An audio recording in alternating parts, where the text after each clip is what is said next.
Welcome to Sandhya Harish vlog. So ಇವತ್ತು ನಾವು ಒಂದು ಡೈಲಿ ವ್ಲಾಗನ್ನು ನೋಡೋಣ. ಇಲ್ಲಿ ನನಗೆ ಇವತ್ತು ಡೇ ಬಂದ್ಬಿಟ್ಟು 5 ಗಂಟೆಗೆ ಸ್ಟಾರ್ಟ್ ಮಾಡಿದೆ. ಸೊ ಫಸ್ಟಿಗೆ ನಾನು ಇಲ್ಲಿ ಬೆಳಗ್ಗೆ ನಾನು ಜೀರಿಗೆ ನೀರು ಕುಡಿಯೋದು. ಸೊ ಜೀರಿಗೆ ನೀರು ಕುಡಿದ್ಬಿಟ್ಟು ಹಾಗೆ ನಾನಿಲ್ಲಿ ಸುಪ್ರಭಾತನ ಟಿ ವಿಯಲ್ಲಿ ಪ್ಲೇ ಮಾಡ್ತಾಯಿದ್ದೀನಿ. ಸೊ ನಾನು ಆ್ಯಕ್ಚುಲಿ ಮಾರ್ನಿಂಗ್ ಪರ್ಸನ್ ಅಲ್ವೇ ಅಲ್ಲ. ಸೊ ಇವಾಗ ಡುಗ್ಗು ಸ್ಕೂಲ್ಗೋಸ್ಕರ ನಾನು ಬೇಗ ಎದ್ದೇಳಲೇಬೇಕು. ಅದೇ ಹೇಳ್ತಾರಲ್ಲ, sometimes some things are inevitable ಅಂತ. ಸೊ ಆ ಥರ ಇವಾಗ ನಾನು ಬೇಗ ಎದ್ದೇಳೋದಕ್ಕೆ ಅಡ್ಯಾಪ್ಟ್ ಆಗ್ತಾಯಿದ್ದೀನಿ. ಸೊ ಇದು ಆ್ಯಕ್ಚುಲಿ ತುಂಬಾ ಪೀಸ್ಫುಲ್ಲಾಗೂ ಇರುತ್ತೆ. ಇಷ್ಟೊತ್ತಿಗೆ ಮನೇಲಿ ಯಾರೂ ಎದ್ದಿರಲ್ಲ. ಇದೇ ಟೈಮ್ಗೆ ನಾನು ಕಿಚನಿಗೆ ಬಂದು ನಾನು ಇಲ್ಲಿ ಸೋಯಾ ಚಂಕ್ಸ್ ಪಲಾವ್ನ ಮಾಡ್ತಾಯಿದ್ದೀನಿ. ಇದು ನನ್ನ ಮಗಳಿಗೆ ತುಂಬಾ ಇಷ್ಟ. ಇವಾಗ ಶ್ರಾವಣ ಮಾಸವಾಗಿರೋದ್ರಿಂದ ಸ್ವಲ್ಪ ಮನೇಲಿ ನಾನ್ ವೆಜ್ ಇಲ್ಲದೇ ಇರೋ ಕಾರಣ ಇದು ಸಬ್ಸ್ಟಿಟ್ಯೂಟಾಗಿ ಕೆಲಸ ಮಾಡುತ್ತೆ. ಸೊ ನಾನು ಇಲ್ಲಿ ಸೋಯಾ ಚಂಕ್ ಪಲಾವ್ ಮಾಡಿಬಿಟ್ಟು ಆನಂತರ ನನ್ನ ಮಾರ್ನಿಂಗ್ ಡೋಸ್ ಆಫ್ ಕಾಫಿ ನನಗಿದು ಇರಲೇಬೇಕು. ಸೊ ನನಗೋಸ್ಕರ ನಾನು ಕಾಫಿನ ಮಾಡಿಕೊಂಡು ಸ್ವಲ್ಪ ಹೊತ್ತು ಇದನ್ನು ಕೂತ್ಕೊಂಡು ಎಂಜಾಯ್ ಮಾಡೋಣ ಅಂತ. ಸೊ ಈಗ ಬಂದು ನಾನು ಟೈಮನ್ನು ನೋಡಿದ್ರೆ ಆಲ್ರೆಡಿ ಇವಾಗ ಟೈಮ್ ನೋಡಿದ್ರೆ ನನಗೆ 6 o'clock ಆಗಿತ್ತು.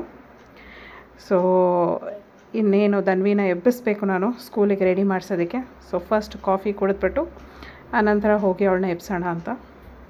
ತುಂಬಾ ತಿಂಗಳಿಂದ ಯಾಕೋ ಗೊತ್ತಿಲ್ಲ ತಿರುಪತಿಗೆ ಹೋಗಬೇಕು ಅಂತ ಸಿಟ್ಯುವೇಶನ್ ಆಗಲಿ ನನಗೆ ಲೀವ್ಸ್ ಆಗಲಿ ಬರ್ತಾಯಿಲ್ಲ. ಆನಂತರ ಇಲ್ಲಿ ನಾವು ಡುಗ್ಗು ಸ್ಕೂಲ್ಗೆ ಹೋಗೋಕ್ಕೆ ಮುಂಚೆ ಡೈಲಿ ಪೂಜೆ ಮಾಡೋದು ಮನೆಯಲ್ಲಿ ಒಂದು ಮ್ಯಾಂಡೇಟ್ರಿ ಅಂತ ಮಾಡಿಟ್ಕೊಂಡಿದ್ದೀವಿ. ಸೊ ಇಲ್ಲಿ ನಾನು ನಮ್ಮ ಮನೆಯಲ್ಲಿ ಪೂಜೆ ರೂಮ್ ಅಂತ ಸಪ್ರೇಟಾಗಿ ಯಾವುದೂ ಇಲ್ಲ. ಸೊ ನಾನಿಲ್ಲಿ ಶೋಕೇಸಲ್ಲಿ ಒಂದು ಸೈಡಲ್ಲಿ ಇಲ್ಲಿ ದೇವ್ರ ಫೋಟೋ ಇಟ್ಕೊಂಡು ಇಲ್ಲೇ ಪೂಜೆ ಮಾಡ್ತೀನಿ. ಎಷ್ಟೇ ಬೇಗ ಎಬ್ಸಿ ರೆಡಿ ಮಾಡಿಸಿದ್ರೂ ಅದು ಯಾಕೋ ಗೊತ್ತಿಲ್ಲ ಲೇಟ್ ಆಗೇ ಆಗುತ್ತೆ. ಇಲ್ಲಿ ಮೇಡಮ್ಗೆ ಆಲ್ರೆಡಿ ಲೇಟ್ ಆಯಿತು. ವ್ಯಾನ್ ಆಲ್ರೆಡಿ ಬಂದು ವೆಯ್ಟ್ ಮಾಡ್ತಾಯಿತ್ತು.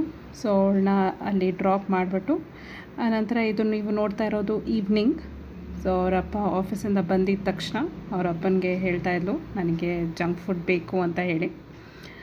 ನಾವಿದನ್ನು ಯಾವಾಗಲೂ ಎನ್ಕರೇಜ್ ಮಾಡಲ್ಲ. ಸೊ ಹಾಗಂತ ಮಕ್ಕಳನ್ನ ತುಂಬಾ ಅವಾಯ್ಡ್ ಮಾಡೋಕ್ಕಾಗಲ್ಲ.